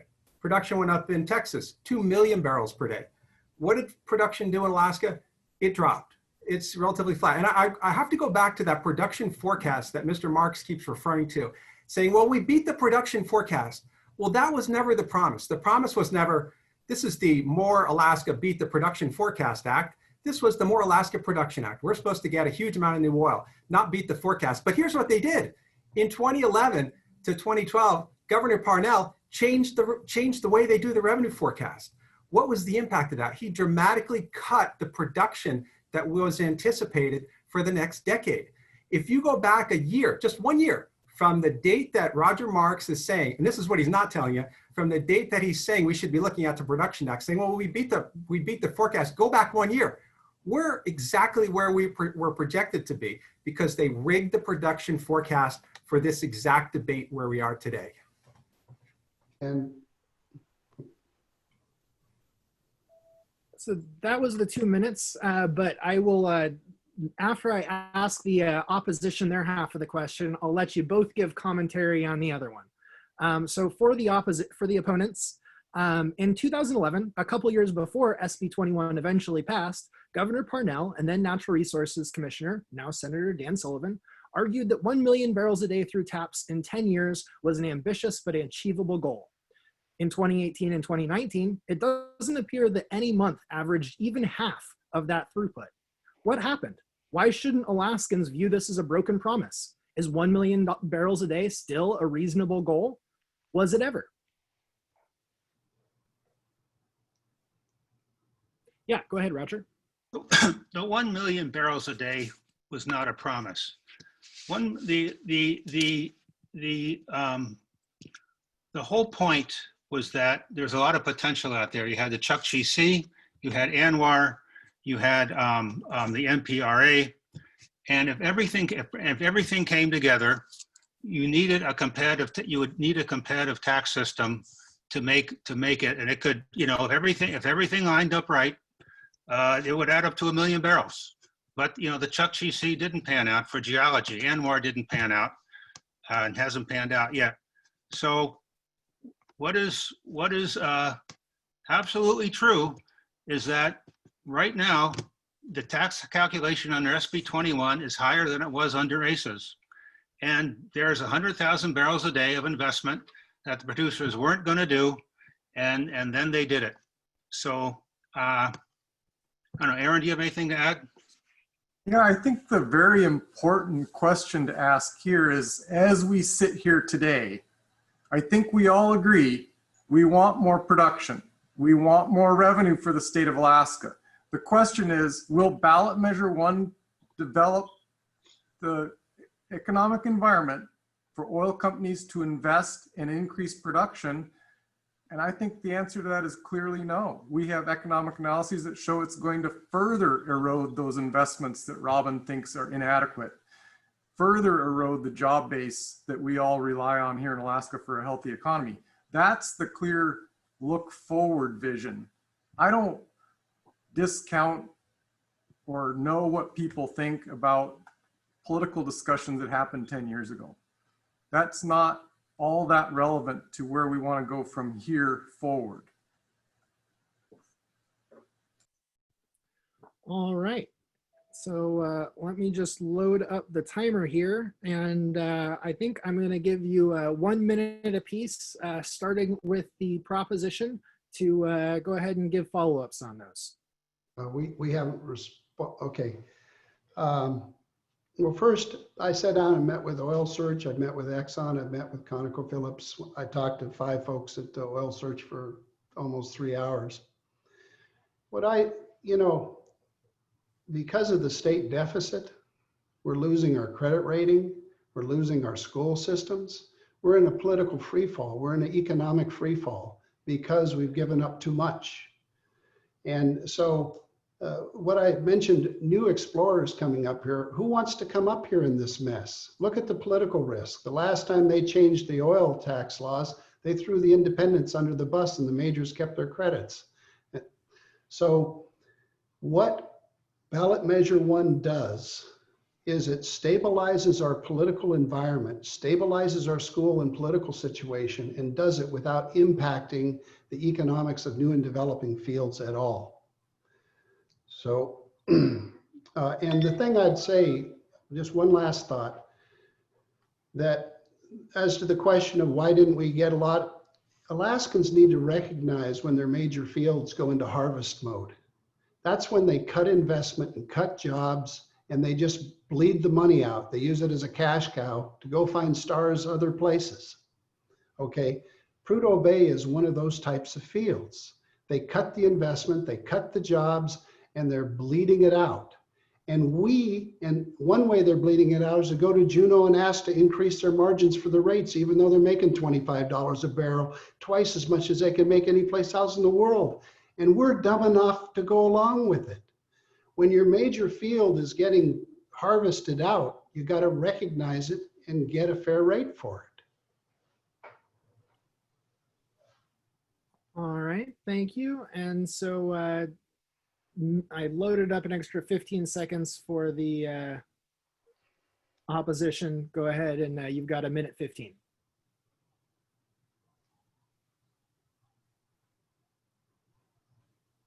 Let's talk about Prudhoe Bay a little bit. You know, 40% of the oil impacted by the initiative is not Prudhoe Bay. It's Kapparik River and the Alpine fields. Those fields cost a lot more than Prudhoe Bay to operate, almost $30 a barrel. And if you look at, say, ConocoPhillips financial statements, what their profits are in Alaska about exactly equals what their capital investments are here. They are plowing their profits back into Alaska to produce oil. If their profits, Alaska profits are reduced, they'll have less cash, and the viability of all the fields are reduced. This will lead to just a mass reduction in production and revenue. They are investing in Prudhoe Bay. They're just investing more right now at Kapparik River and Alpine, and they're investing quite a bit.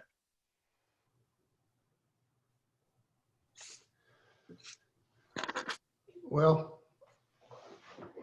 first of all, Well, hang on, Robin. I appreciate you guys' engagement on these, but let's go ahead and load up another audience question here. So this is an interesting one. I think take things in a different direction. As countries face the challenge of reducing carbon emissions, we will see over decades a drop in oil production. In Alaska, we have to face the additional challenge of our oil field infrastructure sitting on top of melting permafrost. Shouldn't Alaska get what it can now through the Fair Share Act before the bottom drops out of the oil market and of the permafrost? I'm going to go ahead and send this to the opposition first. Sure, I'd be happy to address that a bit. Obviously, world markets change over decades of time. It wasn't too long ago that coal was a major source of energy in the United States, and it's dramatically reduced over the last 20, 30 years. And there's no doubt that oil will also possibly change in the next 20 years.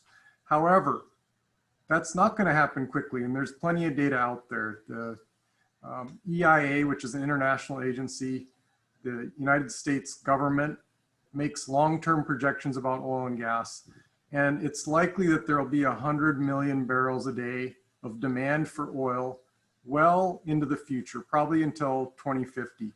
We in Alaska produce about 500,000 barrels a day. So we're a very small part of the entire portfolio. What we do here is not going to drive any type of overall change in the energy market. We need to make sure our policies are right. Ballot Measure 1 is not good policy. All right, and so turning to the proposition, what do you guys think? Is that an argument we haven't considered yet? Is there a clock from the permafrost on the North Slope? Well, I think that the important thing here is one of the many flaws of Senate Bill 21 is that it allows, for example, ConocoPhillips to deduct the cost of developing federal lands and in the future, ANWR development from Prudhoe Bay. It log rolls, it pushes the opportunity for us to realize our share to the next project. And then when that project comes online, it pushes it to the next project. And when that project comes online, it pushes it to the next project. And so what's happening now is unrelated costs to Prudhoe Bay are going to reduce the cost by $300 or $400 million a year out of our share of Prudhoe.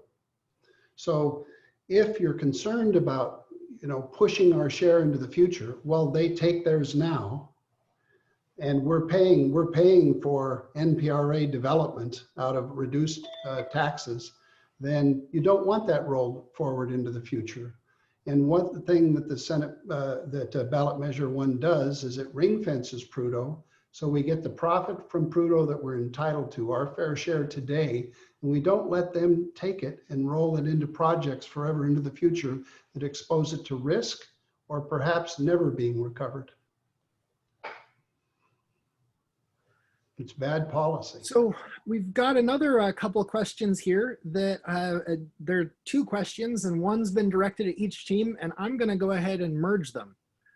So we've got one person who has said that ConocoPhillips reported making a net profit of $26 per barrel on their Alaska production in 2019. They wanted to know if the opponents could name any place in the world where any of Alaska's big 3 producers made half as much, $13 or more per barrel, on conventional production as ConocoPhillips made in 2019 conventional production in Alaska. We had another commenter in the thread ask that if Alaska is so far and away the place that you're walking away with all the money, how come the oil companies aren't falling over themselves to get some more barrels of oil out of Alaska, since those barrels of oil make them so much more money than all the barrels of oil elsewhere? So whichever team wants to take this one first. Yeah, go ahead, Roger. I'll answer the first question. Yeah, the first question addresses the exact issue we were talking about before of comparing oil profits here with oil and gas profits in the lower 48. Again, the way oil and gas accounting works, when you drill, you get both oil and gas, and you can't allocate, how much, what the oil costs, what the gas costs, because they're produced together. So the way oil and gas accounting works is you combine them, and your denominator is called the barrel of oil equivalent, and it's based on BTUs. And a BTU of gas is worth about 1/5 as a BTU of oil. So if you're in the lower 48 and you're combining your oil and gas operations, you're diluting your oil profits with the low value gas. And that's why it's inappropriate, and this is what the legislative report says that I was reading, it's inappropriate to use those numbers to compare profitability. All right, thank you, Roger. Mr. Brena or Senator Wielechowski? Bill, did you want me to take it? Okay. Well, first, good question, and he didn't name any place else, you notice, because there isn't any place else. Secondly, I've heard him say this lots of times and none of it's right. That's one reason our fields are more valuable, is because they have a higher percentage of oil to gas. That's the reason why people should want to come here. And his quote from the report isn't what it says. You can look at ConocoPhillips' annual reports, or you can look at the report by the Legislative Research Service, and they both say the same thing. They're making twice as much money up here as they did down there. So it doesn't matter how you look at it. And they're making, and in 2019, they made over 3 times more in Alaska than they did the lower 48. Now, why aren't people coming up here? That's an interesting question, but I think that it has to do with the exercise of market power by the majors over this economy. And that is the single largest reason why they don't come up here, and the amount of time it gets to go to first oil. So I would notice that with our margins, we should have people coming up here, but it's difficult to come up here. Brooks Range came up here, and they tried for 5 years to negotiate with ConocoPhillips in order to get their production into the field facilities at Capark, and they wouldn't allow it. They couldn't reach economic terms. The people that got here first control our infrastructure and control our basin. They're the only way, the only tanker fleet that can come out of Alaska. They control the infrastructure and the pipelines. When I got involved in the pipeline cases, they were making 130% return on taps, and the president of Conoco gave up Milne Point and left Alaska because he said the infrastructure was making all the money. So there are real reasons why people can't get into this, but the tax structure is not one of them. Right on. And so I just loaded Robin up with another minute there, because to be fair, you were answering 2 questions. So I'll give 1 minute to the opposition to address why aren't companies falling over themselves to get up here and get a chunk of this money. Just want to respond to the gas issue. I mean, there is a lots and lots and lots of gas being produced at Prudhoe Bay right now. That's why it costs so much, and that's what suppresses production. If we had commercialized North Slope gas, what would happen and the reason, since it's not being sold, you don't calculate your per BOE profit with it. If we ever commercialize North Slope gas, the North Slope profits would go up a little bit, and the per BOE profits would drop in half. They would be as low as the lower 48 ones. Aaron, do you want to add anything? Yeah, I think I'm going to go back to the reputational point that I raised earlier in the rebuttal. One reason oil companies don't come and invest here is we have ballot initiatives and we have legislative changes, major legislative changes in our oil and gas tax policy on such a frequent basis, is that we're just known as an unstable jurisdiction for purposes of taxes, and that drives away investment.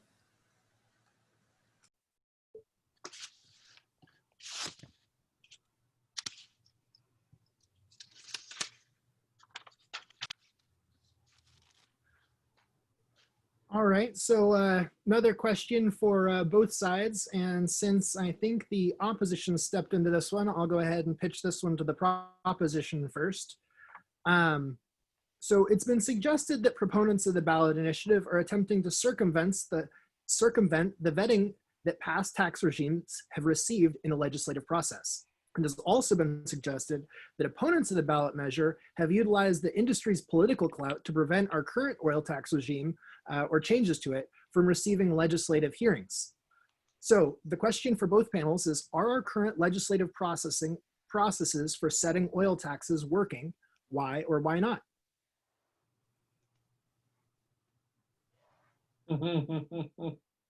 Well, I'll go first, Drew. They're clearly not. I think we've even heard tonight that the opponents believe we need higher oil taxes.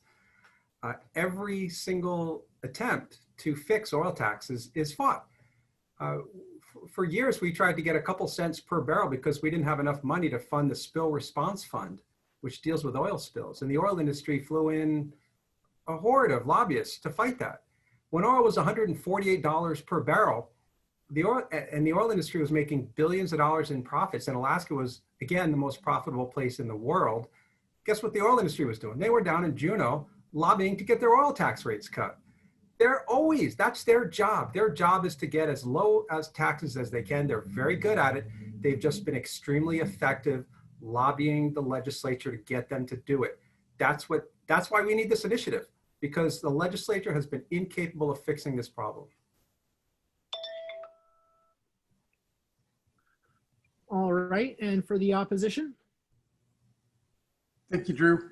I think I want to start by pointing out that I didn't call only for oil and gas tax reform. I'm calling for a complete fiscal package that addresses all aspects of our problem, which is ballot measure 1 doesn't address that. I also want to point out we live in a democracy. I think that's clear to everyone. There's an election in a few weeks. If your ideas are the ones that are going to win that election, there'll be plenty of opportunity in the next session in Juneau to address all sorts of things. And I would expect oil taxes to be one of those things, among all other things, including reducing expenditures, the PFD. I know Mr. Senator Wielechowski is a fan of paying out a, quote, full PFD, which only contributes to the fiscal challenge we have in this state. And again, ballot measure 1's clearly not going to make that up. So let's participate in our democratic process and see who wins on November 3rd.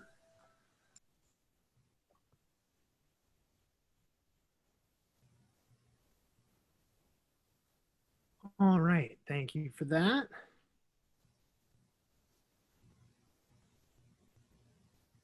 How are we doing on time? Okay, I think we've got time for one more before we go to closing remarks.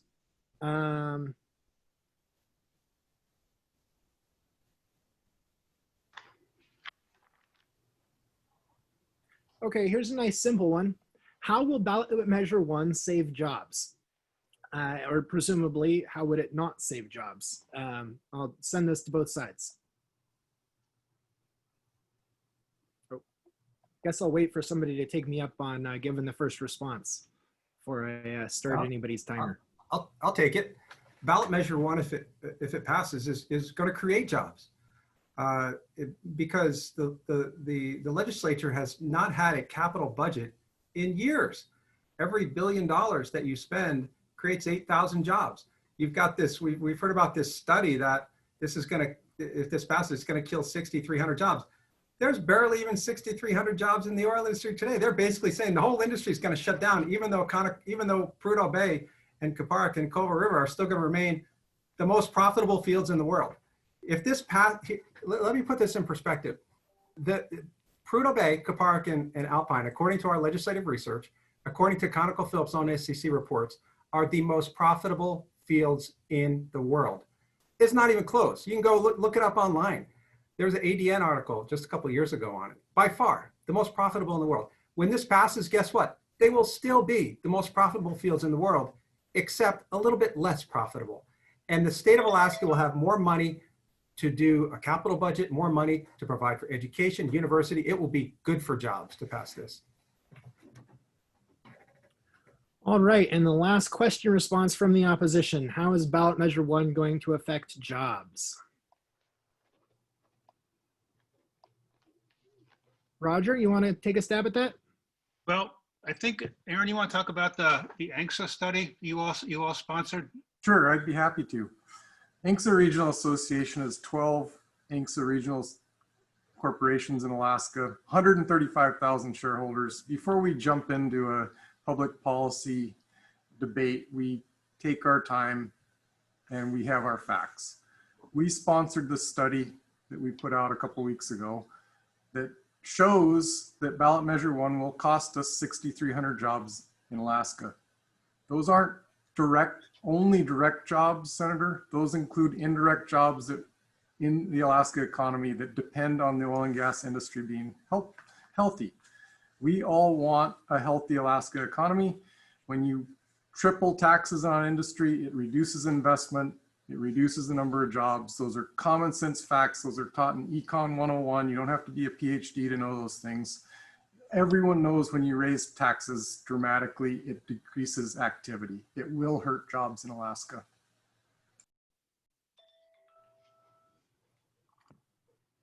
All right, and not to put you right back on the spot too much there, Aaron, but I think that you're next up for a 2-minute closing wrap-up speech for the opposition. Well, Drew, like a couple other people on this call, I went to law school, so putting me on the spot doesn't scare me too much. I do want to thank everybody that joined us tonight for listening. We really appreciate your interest and attention to this very important matter. I'm sorry you had to listen to me sing, even if it was just a very brief part of a song. I want you to remember that The job of the Ballot Measure 1 proponents is to provide you with the data and analysis that shows that their proposal is good public policy and that its benefits outweigh its costs, and they have not carried their burden. Instead, one of the two publicly identified drafters, Ken Alper, said this on Monday, quote, "Ballot Measure 1 isn't a perfect bill. It will be complicated to administer. And it has a couple ambiguities, mostly due to its brevity." I think it's safe to characterize that statement as less than a ringing endorsement. The other 15 people that worked on Ballot Measure 1 won't even identify themselves. Again, I'm going to offer you my summary in my words. The sponsors want you to let them do chainsaw carpentry and build your kitchen cabinets. In Tok and across Alaska, we pride ourselves on common sense approaches to matters. We know that there's no such thing as free money. We know that if the government triples your tax bill, that those people are going to find other investments and that jobs that go with that industry are going to disappear. But we don't have to have just our common sense in this approach. We also have our economic analyses that we've sponsored and that we've made available to Alaskans to look at. And those show that Ballot Measure 1 will dramatically hurt our economy. It'll cost us thousands of jobs. It'll deepen this suffering in the COVID-19 pandemic economy we're all living through. And so on November 3rd, I want you to remember that those Alaskans who are going to lose their jobs, they're your neighbors, they're your family and your friends, and they're counting on us to vote no on Ballot Measure 1. Thank you, Aaron. And now I'd like to turn to Robin Brena for our final speech of the evening. The Fair Share Act applies to three fields, the three most profitable, lowest cost fields in the world. It gives us a fair share that's been taken from us. Why should Alaskans take a third as much as other sister states? We are taking a third as much as other sister states. Why should we take a third as much as the Nigerians, as the Brazilians, as the Norwegians, as the Russians? This kind of fear-mongering tactic where you say that it'll threaten jobs without demonstrating how one possible job could be impacted. It will bring into our economy $1.1 billion. That's 11,000 jobs, new jobs at $100,000 a year. That dwarfs any other impact that could possibly arise. But let's look at the impacts to industry. Prudhoe Bay, they're not going to cut a single job from it. They're already investing $200 million of investment in it, which is bare minimum, and we're giving them $750 million to do it. It's a waste of our resources. They're harvesting our fields out, and we're giving them bucket loads of money on the way out. We've given BP on their way out the door $2 or $3 billion for no reason at all. They haven't drilled an exploration well in Alaska in 20 years. Alaskans need to stand up for themselves, and they need to face down this fear. You don't make rational decision policies on fear. So the policies are, should Prudhoe be taxed the same as Willow? Of course not. Fair Share Act makes a difference. Should they be ring fenced, or should our profits from our fields be put forward for decades and decades and decades and develop lands that we don't even own and don't even get a royalty for? Of course not. Should our rates go up? By any standard, they should go up. And should we have transparency so we don't have to listen to this rhetoric and these, so we know exactly what's being made in our major fields, and so we can sit down and have the kinds of conversations that we need to make the best oil policies possible for the industries and for Alaskans. All of those are solid oil policies. All right, well, thank you very much, all of our speakers, for a spirited and civil discourse this evening. Don't everybody take off just yet, because we do want to put up the same poll we showed at the beginning and ask folks, now that they've heard from, I realize everyone in Alaska is an oil tax expert, but now that you've heard from these experts, how do you feel on Ballot Measure 1? And I guess while folks are voting, I'll hand over to Dick Milius, Alaska Common Ground Board President, for a final thank you. First, I want a big thank you to Drew, Ralph, Robin, Aaron, Bill, and Roger for a very informative civil discussion. Missing from this Zoom meeting is the applause that everyone watching tonight would like to give you. Special thanks to Kari Gardy, who has been running this Zoom show and did much of the legwork needed to plan for and carry out this event. She was assisted by board members Hannah Laird, Alyssa Bish, Katie Doherty, and Bill Hall. Thank you again for your support and thank you for attending. If you are not a member of Alaska Common Ground, please go to our website and either sign up to become a member or donate. And remember to join us on Wednesday, October 14th at 7 p.m. for a similar discussion on Ballot Measure 2 that deals with elections. You can find out more about that and register from our website at alaskaakcommonground.org. Please stay healthy, stay engaged, and I'll turn it back to Drew for the results of the final poll. All right, so at the end of the evening, it looks like with nearly the 100 votes that they started with, despite having lost a few people, and now 68%, the yes to pass ballot measure 1 is carrying the Alaska Common Ground audience here this evening. I think all of the debaters did a wonderful job, and thank you guys all for so much for tuning in. Thank you. Thank you. Thanks, Roger. Thanks, Aaron. Yeah, everyone, make sure you vote. The real vote, not the poll tonight. Thank you, everybody. Amen.